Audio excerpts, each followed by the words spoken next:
Saint और speedy का 20वां episode है। चलिए शुरू करते हैं।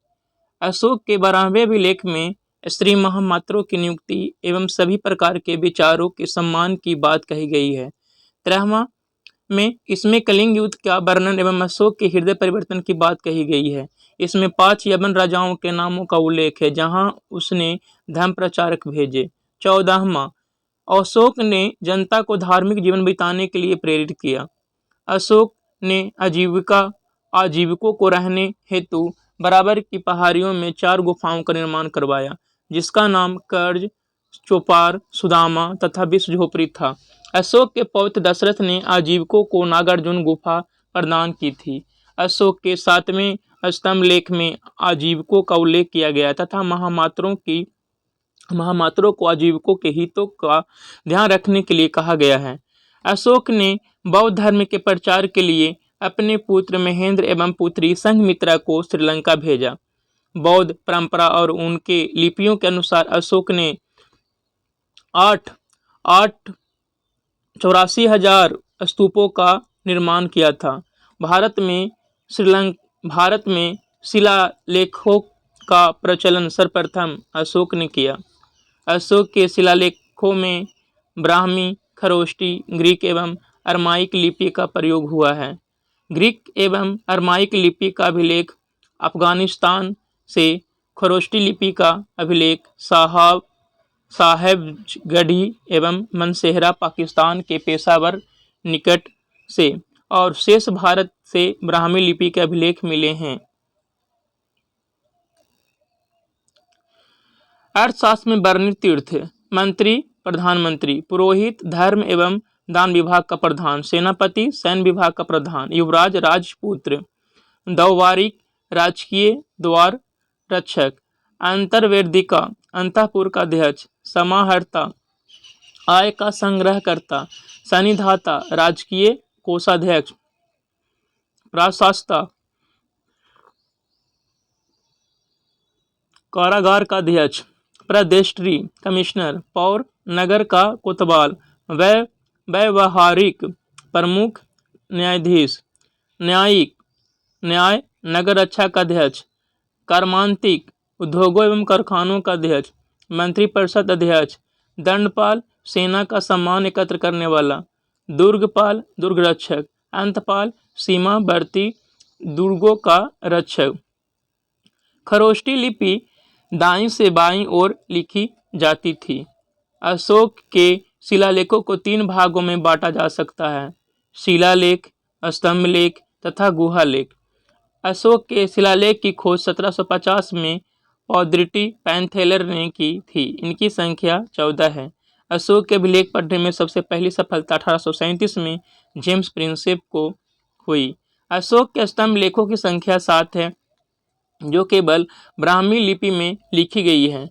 यह 6 अलग अलग स्थानों से प्राप्त हुआ है।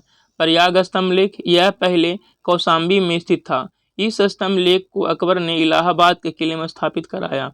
दिल्ली टोपरा, यह स्तंभ लेख फिरोज शाह तुगलक के द्वारा टोपरा से दिल्ली लाया गया। दिल्ली मेरठ, पहले मेरठ में स्थित यह स्तंभ लेख फिरोज शाह द्वारा दिल्ली लाया गया। रामपुरवा, यह स्तंभ लेख चंपारण बिहार में स्थापित है। इसकी खोज 1872 में कार्लायल ने की थी। लौरिया अरे राज चंपारण बिहार में है। लौरिया नंदनगढ़ चंपारण बिहार में इस स्तंभ पर मोर का चित्र बना है। कौशाम्बी अभिलेख को रानी का अभिलेख कहा जाता है। अशोक का 7वां अभिलेख सबसे लंबा है। अशोक का सबसे छोटा स्तंभ लेख रुम्मीदेई है। इसमें लुम्बिनी में धर्म यात्रा के दौरान अशोक द्वारा भू राजस्व की दर घटाकर 1/8 भाग कर दिया और लुम्बिनी ग्राम का धार्मिक कर माफ कर दिया। महास्थान, बांग्लादेश से प्राप्त सोहगीरा का ताम्रपत्र अभिलेख में मौर्य काल में अकाल, सूखा जैसी दैवी प्रकोप के समय राज द्वारा राहत कार्य किए जाने का विवरण प्राप्त होता है। प्रथम पृथक शिलालेख में यह घोषणा है कि सभी मनुष्य मेरे बच्चे हैं। अशोक का सार एकुना अभिलेख ग्रीक एवं आर्मेइक भाषाओं से प्राप्त हुआ है। साम्राज्य में मुख्यमंत्री एवं पुरोहितों की नियुक्ति के पूर्व इनके चरित्र को काफी जांचा परखा जाता था। जिसे उपधा परीक्षण कहा जाता था।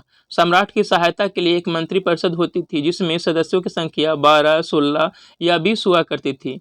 अर्थशास्त्र में शीर्ष अधिकारी के रूप में तीर्थ का उल्लेख मिलता है जिसे महामात्र भी कहा जाता था। इसकी संख्या 18 थी। अर्थशास्त्र में चर जासूस को कहा गया है। अशोक के समय मौर्य साम्राज्य में प्रांतों की संख्या 5 थी। प्रांतों को चक्र कहा जाता था। प्रांतों के प्रशासक कुमार या आर्यपुत्र या राष्ट्रिक कहलाते थे। प्रांतों का विभाजन विषय में किया गया था जो विषय पत्ति के अधीन होते थे। प्रशासन की सबसे छोटी इकाई ग्राम थी जिसका मुखिया ग्रामिक कहलाता था। प्रशासकों व सबसे छोटा गोप था जो 10 ग्रामों का शासन संभालता था। मेगास्थनीज के अनुसार नगर का प्रशासन 30 सदस्यों का एक मंडल करता था जो 6 समितियों में विभाजित था। प्रत्येक समिति में 5 सदस्य होते थे। प्रशासन समिति एवं उसके कार्य: प्रथम, उद्योग एवं शिल्प कार्य का निरीक्षण। द्वितीय, विदेशियों का देखरेख। तृतीय, जन्म मरण का विवरण रखना।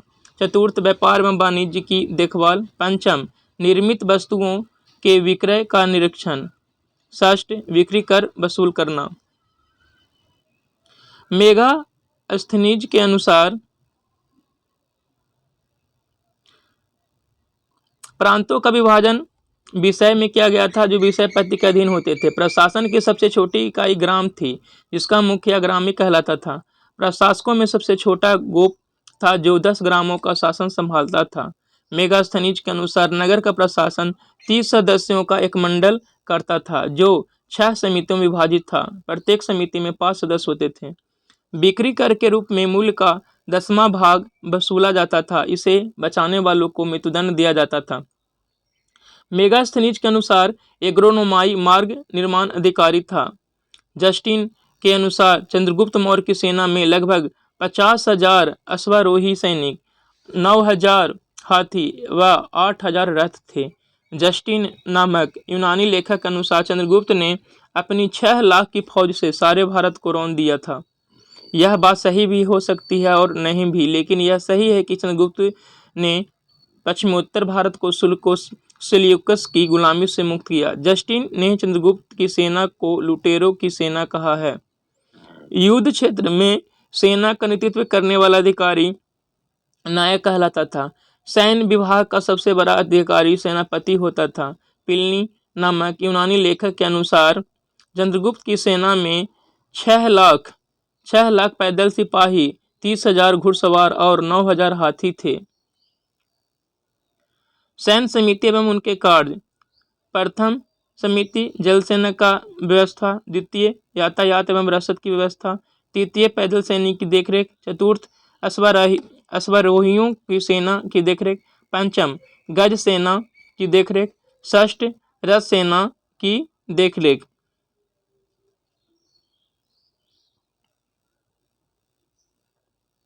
मेगास्थनीज के अनुसार मौर्य सेना का रखरखाव 5 सदस्यीय 6 समितियां करती थी।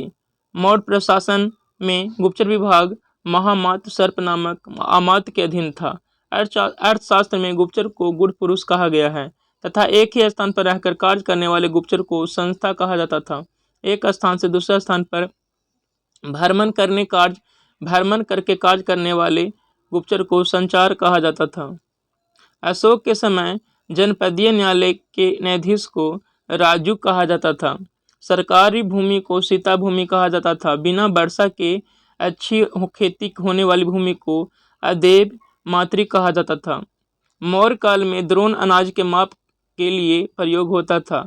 मेगास्थनीज ने भारतीय समाज को 7 वर्गों में विभाजित किया: दार्शनिक, किसान, अहीर, कारीगर, सैनिक, निरीक्षक एवं सभासद। स्वतंत्र वेश्यावृत्ति को अपनाने वाली महिला रूपा जीवा कहलाती थी। नंद वंश के विनाश करने में चंद्रगुप्त मौर्य ने कश्मीर के राजा प्रवर्तक से सहायता प्राप्त की थी। मौर्य शासन 137 वर्षों तक रहा। भागवत पुराण के अनुसार मौर्य वंश में 10 राजा हुए जबकि वायु पुराण के अनुसार 9 राजा हुए। मौर्य वंश का अंतिम शासक विदरथ था। इसकी हत्या इसके सेनापति पुष्यमित्र शुंग ने 185 ईसा पूर्व में कर दी और मगध पर शुंग वंश की नींव डाली। अशोकाराम बिहार पाटलिपुत्र में था। ब्राह्मण साम्राज्य: शुंग एवं कण्व वंश पुष्यमित्र शुंग जिसने मगध पर शुंग वंश की नींव डाली, ब्राह्मण जाति का था। शुंग शासकों ने अपनी राजधानी विदिशा में स्थापित की। इंडो यूनानी शासक मिनांडर को पुष्यमित्र शुंग ने पराजित किया। पुष्यमित्र शुंग ने 2 बार अश्वमेध यज्ञ किया। इनके लिए पतंजलि ने अश्वमेध यज्ञ कराए। भरूत स्तूप का निर्माण पुष्यमित्र शुंग ने करवाया। शुंग वंश का अंतिम शासक देवभूति था। इसकी हत्या 73 ईसा पूर्व में वासुदेव ने कर दी और मगध की गद्दी पर कण्व वंश की स्थापना की। कण्व वंश का अंतिम राजा सुशर्मा हुआ। सातवाहन राजवंश। सिमुक ने 60 ईसा पूर्व में सुशर्मा की हत्या कर दी और सातवाहन वंश की स्थापना की। सातवाहन आंध्र वंश शासकों ने अपनी राजधानी प्रतिष्ठान गोदावरी नदी के किनारे में स्थापित की। प्रतिष्ठान महाराष्ट्र के औरंगाबाद जिले में है। सातवाहन वंश के प्रमुख शासक थे सिमुक, सातकर्णी, गौतमीपुत्र सतकर्णी, वशिष्ठिपुत्र पुलुमावी तथा यज्ञश्री सातकर्णी। सातकर्णी ने 2 अश्वमेध तथा 1 राजसूय यज्ञ किया। सातवाहन शासकों के समय के प्रसिद्ध साहित्यकार हाल एवं गुणाढ़ थे।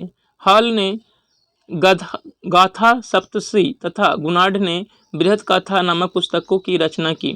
सातवाहन ने चांदी, तांबे, सीसा, सर्वाधिक सीसा का, पोटीन और कांसे की मुद्राओं का प्रचलन किया। सातवाहन अपना सिक्का ढालने में जिस शीशे का इस्तेमाल करते थे उसे रोम से मंगाया जाता था।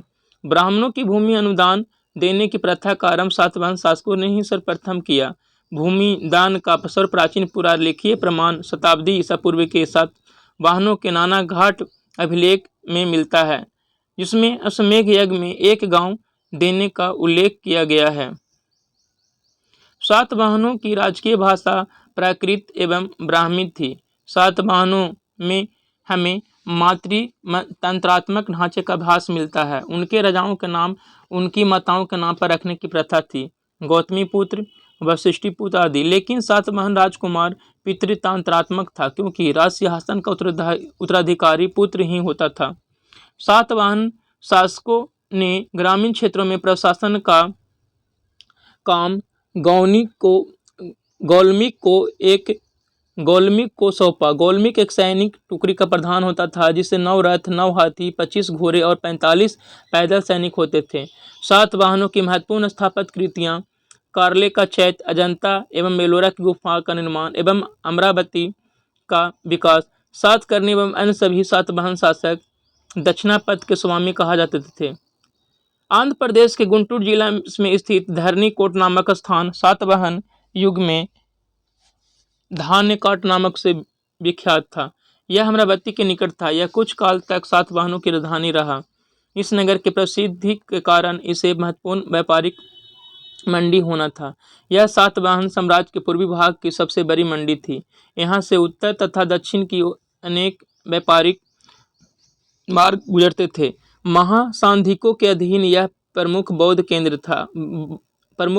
के रूप में समृद्ध हुआ, क्योंकि वहाँ के समृद्ध व्यापारियों ने स्तूपों एवं अन्य बौद्ध स्मारकों का निर्माण करवाया।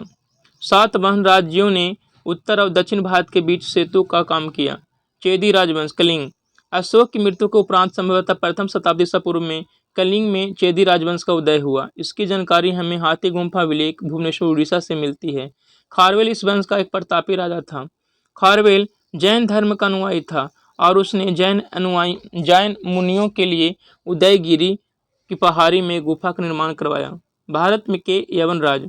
भारत में आक्रमण करने वाला विदेशी आक्रमणकारियों का क्रम पहले हिंद, ईरानी, शक, पल्लव, कुषाण। सेल्यूकस द्वारा स्थापित पश्चिम तथा मध्य एशिया के विशाल साम्राज्य को इसके उत्तराधिकार एंटियोकस प्रथम ने अक्षुण्ण बनाए रखा।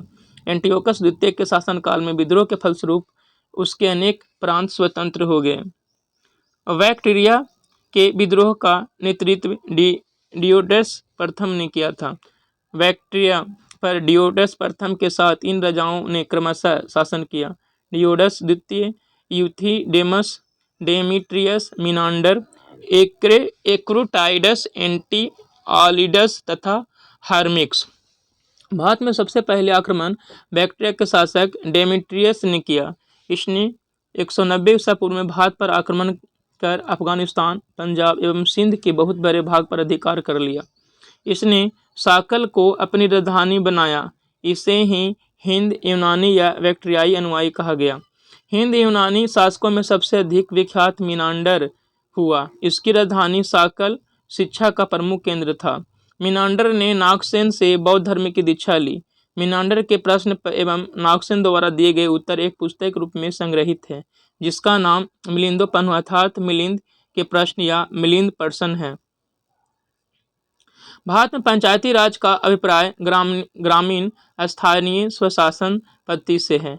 1882 में लॉर्ड रिपन ने सर्वप्रथम स्थानीय स्वशासन व्यवस्था का सुझाव दिया। स्थानीय स्वशासन का जनक लॉर्ड रिपन को माना जाता है। स्थानीय स्वशासन को लोकतंत्र की पाठशाला लॉर्ड ब्राइस ने कहा था। भारत में पंचायती राज व्यवस्था पूर्व सोवियत संघ से प्रेरित है।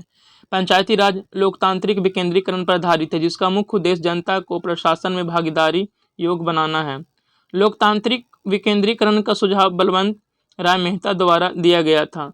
भारत में ग्रामीण जनता के स्तर में वृद्धि के लिए के मुंशी समिति के सिफारिश पर 2 अक्टूबर 1952 को सामुदायिक विकास कार्यक्रम शुरू किया गया था। इस कार्यक्रम के मूल्यांकन के लिए बलवंत राय मेहता समिति बनाई गई थी। बलवंत राय मेहता को भारत के पंचायती राज व्यवस्था का वास्तुकार कहा जाता है। पंचायती राज राजसूची का विषय है। राज्य के नीति निर्देशक सिद्धांत के अंतर्गत संविधान के भाग 4 में अनुच्छेद 40 के तहत ग्राम पंचायत के गठन का उल्लेख है। 73वां संविधान संशोधन 1992 द्वारा पंचायतों को संवैधानिक दर्जा प्रदान किया गया। संवैधानिक दर्जा देने के सिफारिश एल.एम. सिंघवी समिति 1986 तथा पी.के. थुंगन समिति 1988 ने की थी।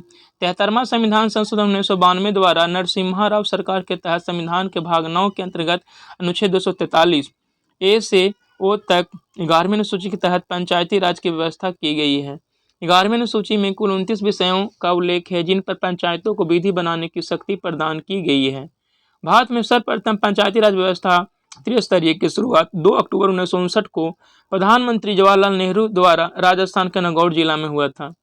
आंध्र प्रदेश दूसरा राज्य है जहां 11 अक्टूबर 1959 को पंचायती राज व्यवस्था महबूब नगर जिले के सादनगर परिकाश खंड में लागू हुआ। 73वां संविधान संशोधन अधिनियम पंचायती राज अधिनियम 24 अप्रैल 1993 को पूरे देश में लागू हुआ। इसीलिए 24 अप्रैल को पंचायती राज दिवस मनाया जाता है। पंचायती राज मंत्रालय का गठन मई 2004 में किया गया।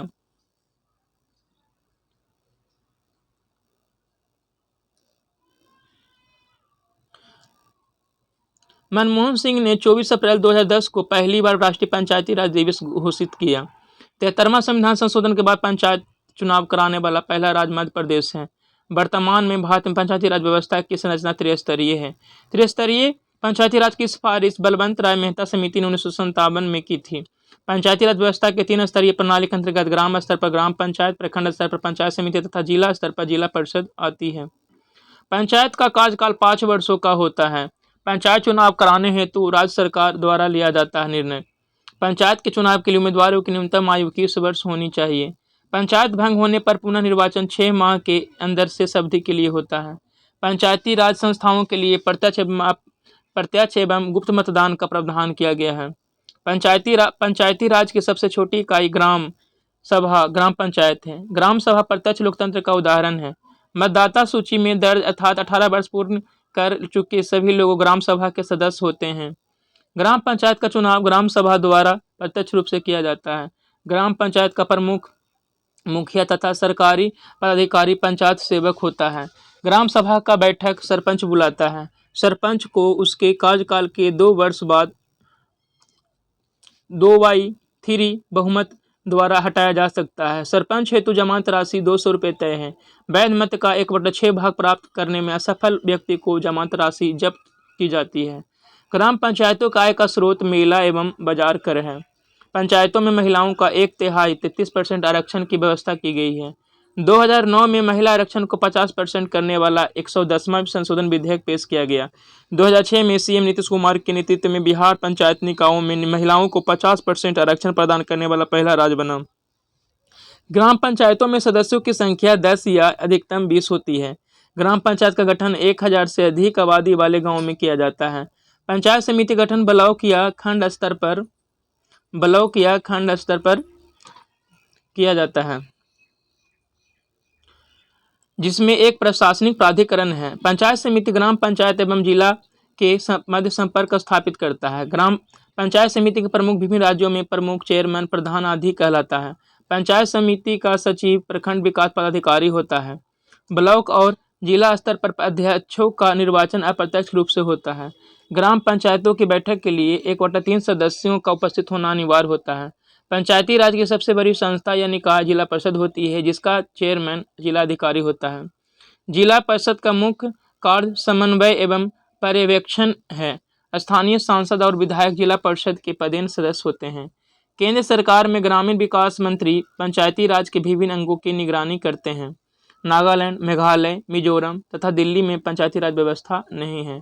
मणिपुर और नागालैंड में पंचायत के बजाय स्वायत्त जिला परिषद निकाय कार्य करती है। पंचायती राज संस्थाएं अपने निधि हेतु सरकारी अनुदान पर निर्भर करती है। पंचायत स्तर पर राज्य सरकार का प्रतिनिधित्व ग्राम सेवक करता है। द्विस्तरीय संरचना का सुझाव अशोक मेहता समिति 1997 ने दिया था।